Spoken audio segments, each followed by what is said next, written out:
Strategi perusahaan The Royal Bioskop ini ternyata cukup jitu karena sejak saat itu bioskop-bioskop di Batavia mulai dibanjiri oleh penonton. Salah satu contohnya ketika Indonesia udah memiliki sebuah bioskop drive-in, yaitu Jaya Ancol Drive-in Theater ya. Yaitu banyak kasus pacaran yang kelewatan katanya. Oh, Serius? jadi tempat berhentinya mobil goyang. Ya belum goyang dong, berhenti dulu baru goyang.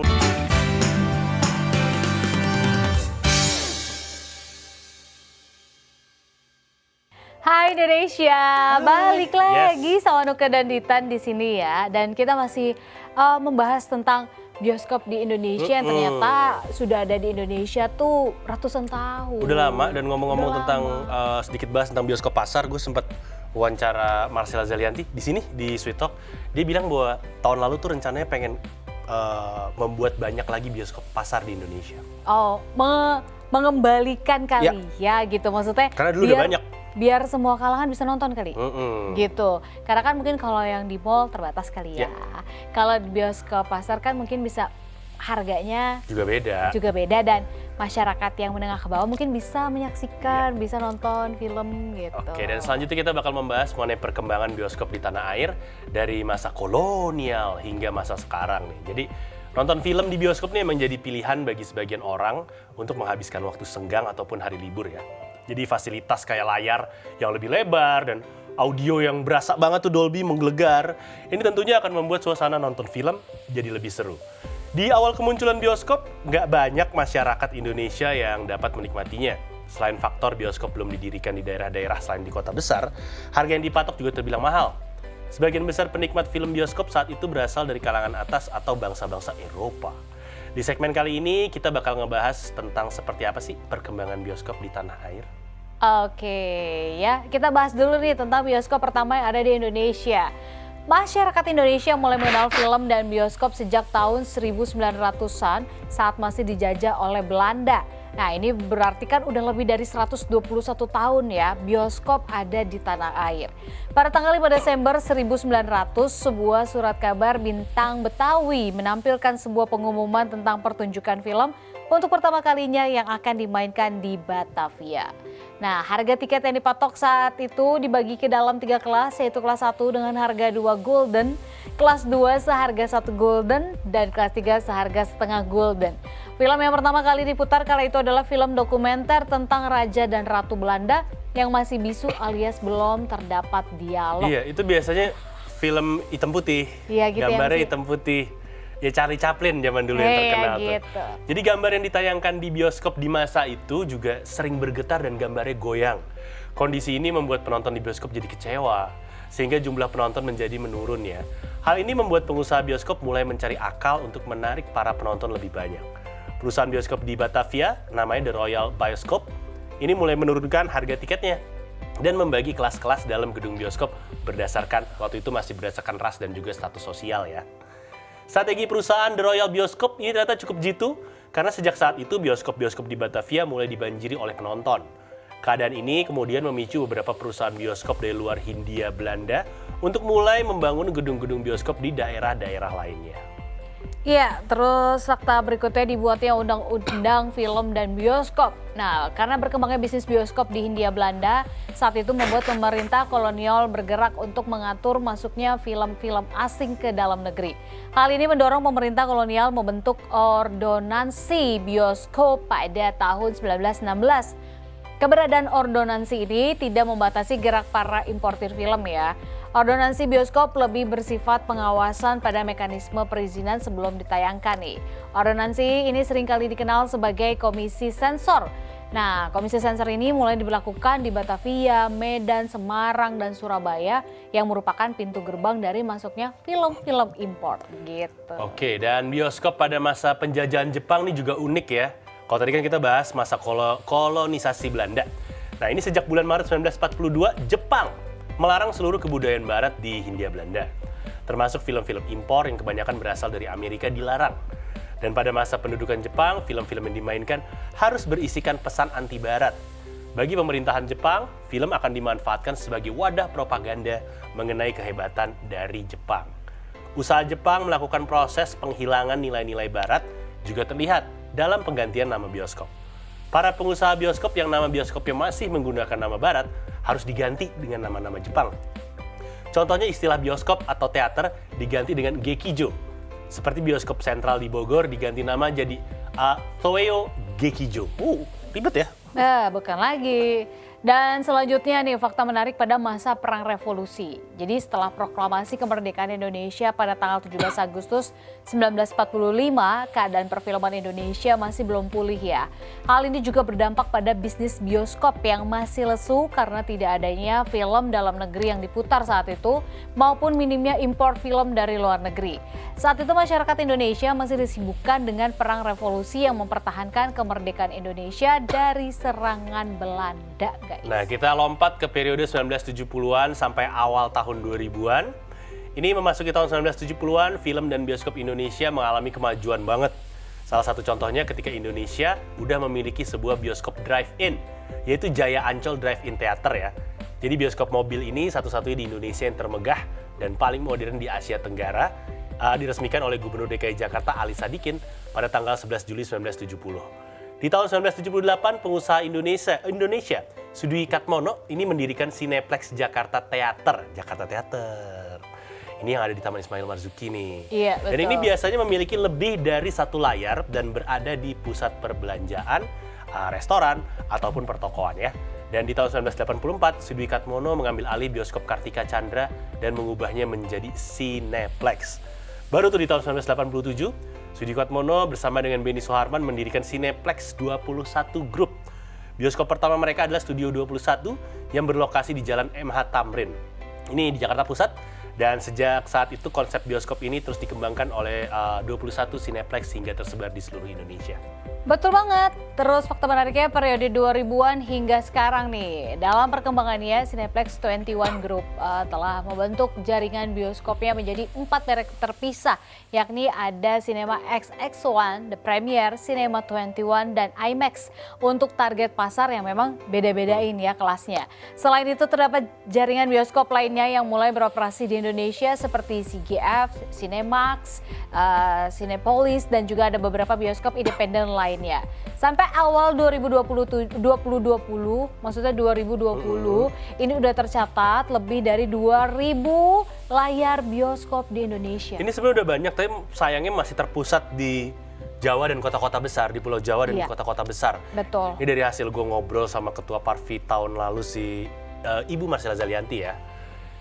Itu dia ngejelasin kayak gitu, makanya lagi mau digalakan rencana untuk mengembalikan bioskop pasar. Maksudnya untuk gitu. Punya target menengah ke bawah kali ya, gitu. Jadi bisa menyaksikan film gitu kan. Kalau kita bahas juga tentang bioskop drive-in yang mobil bisa masuk, itu zaman kemarin pas pandemi awal-awal sempat ada dibikin. Tapi kayak konsepnya kurang sukses jadi nggak lagi. Jadi bisa nonton bioskop, terus nanti lagunya, suaranya diambil dari frekuensi radio. Terus sempat ada konser juga, konser Noah, tapi nontonnya di mobil-mobil parkiran yang dilaksanakan di J Expo Kemayoran kalau nggak salah. Betul. Gitu. Dan gue sempat nanya sama bapak gue, kenapa sih bioskop tahun 1970-an itu yang drive-in dibubarkan, nggak ada lagi konsep kayak gitu. Kenapa sih, itu bukannya seru banget ya? Bisa nonton, bisa nikmatin di mobil gitu sama keluarga.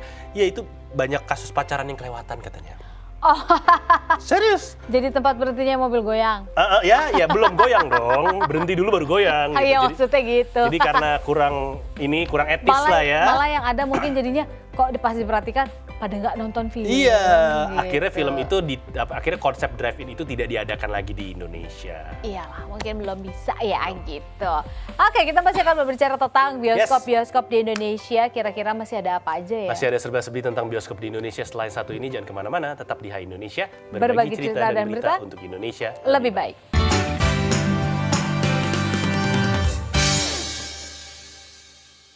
Hai Indonesia, kita balik lagi kita, berdua. Masih ngebahas mengenai serba-serbi bioskop di negara Indonesia tercinta ya. Betul. Dan yang ternyata kalau dihitung-hitung dari zaman kolonial Belanda udah sekitar 121-an tahun. 120-an tahun lah ya. Iya, udah lebih mungkinnya kita juga nggak tahu loh. Sejarah bioskop di Indonesia. Kalau gitu sekarang kita bakal ngebahas ini dulu nih, bioskop tertua yang ada di Indonesia. Nah, di mana aja? Di masa sekarang nih, saat ini kita diberikan kenyamanan dalam menonton film di bioskop kan. Sedangkan di zaman kolonial dulu, sebelum Indonesia merdeka, bioskop tuh belum semodern dan secanggih sekarang.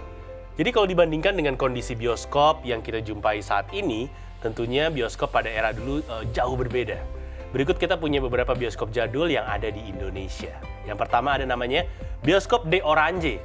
Bioskop ini terletak di Medan, Sumatera Utara. Ini tepatnya di Jalan Bali di sekitar pusat pasar. Dan posisinya tidak jauh dari jembatan Titi Gantung yang saat ini lahannya menjadi bangunan vihara. Bioskop di Orange sendiri ini pertama kali dibangun di tahun 1889 oleh seorang Belanda yang bernama Michael. Dan kehadiran bioskop di Medan pada saat itu menjadi salah satu alternatif untuk masyarakat di era kolonial ya. Di samping pusat-pusat hiburan lain seperti kolam renang ataupun berlibur ke Parapat dan juga ke Brastagi. Pengunjung di bioskop De Orange kebanyakan orang Eropa yang tinggal di Medan. Oleh karena itu film yang diputar tentunya kisah tentang Belanda maupun kisah tentang Eropa.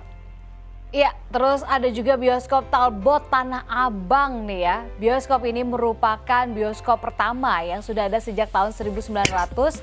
Diberikan nama Talbot karena diambil dari panggilan pemilik awal bioskop tersebut ya. Awalnya bioskop ini bukanlah bioskop permanen. Talbot didirikan di rumah bedeng atau rumah darurat atau sementara dengan dinding dari anyaman bambu dan juga beratapkan seng aja ya guys ya. Setelah pemutaran film biasanya bioskop tersebut akan dicopot dan dibawa berkeliling kota. Saat itu tiket film dibanderol dengan harga 2,5 gulden atau setara dengan 10 kg beras. Rata-rata hanya anak bangsawan aja yang dapat pergi menonton di bioskop ya. Sedangkan untuk masyarakat umum tidak sanggup untuk menikmati hiburan di bioskop karena harganya yang cukup mahal. Jadi kalau menurut keterangan pengamat film sekaligus wartawan senior Ian Wijaya, saat itu bioskop masih menampilkan film bisu. Belum ada dialog ataupun hanya ada musik aja. Oke, ini konsepnya agak-agak mirip layar tancap tapi bukan juga gitu kan, bisa dicopot yang jelas. Dan selanjutnya ini ada namanya bioskop Megaria, zaman itu namanya masih Megaria. Bioskop ini dibangun pada tahun 1932 di persimpangan Jalan Diponegoro dan Jalan Pegangsaan Timur dan juga Jalan Proklamasi Jakarta Pusat. Meskipun dibangun pada tahun 1932, bioskop Megaria baru beroperasi di tahun 1951. Saat peresmian bioskop ini dihadiri sejumlah tamu ternama seperti Rahmi Rahim, istri Wakil Presiden Muhammad Hatta, terus ada juga Sultan Hamengkubuwono ke-9 dan Haji Agus Salim. Pada awalnya bioskop Megaria dinamakan Bioskop Metropol. Bacanya Metropol, tapi bacanya Metropol. Namun karena adanya kebijakan untuk mengganti nama gedung berbau asing, bioskop ini akhirnya berganti nama menjadi Bioskop Megaria. Nah, bioskop ini meraih masa kejayaan pada tahun 1951 sampai 1969 dan termasuk bioskop dengan bangunan luas serta memiliki kapasitas hingga 1.000 tempat duduk ya, luas ini. Di masa itu bioskop ini secara khusus memutar film Amerika dari Metro Goldwyn Mayer seperti Annie, Get Your Gun, War and Peace dan juga Gone with the Wind. Ya, selanjutnya kita ke bioskop The Majestic. Ini salah satu bioskop tertua juga di Bandung, Jawa Barat yang dirancang oleh Profesor Charles Prosper Wolff Schoonmaker ya, seorang arsitek berkebangsaan Belanda pada tahun 1925. Pada masanya, bioskop The Majestic ini merupakan tempat hiburan terpopuler di kalangan bangsawan Hindia Belanda. Di sana terdapat aturan yang diberlakukan untuk menonton di bioskop The Majestic, yaitu penonton bioskop ialah harus berpakaian rapi dan pria wanita duduk secara terpisah. Nggak bisa buat PDKT dong ya gitu. Nah, promosi film yang ada di bioskop The Majestic ini cukup unik karena dengan berkeliling kota membagikan selebaran ini menggunakan kereta kuda ya. Keunikan lain dari bioskop ini yaitu adanya orkes mini dan komentator untuk mengiringi film-film bisu. Pakai komentator ya? Karena biar nggak bingung mungkin lagi ngomong apa gitu kan. Dan sejak tahun 1980-an popularitas The Majestic kian meredup karena bermunculan bioskop yang lebih modern.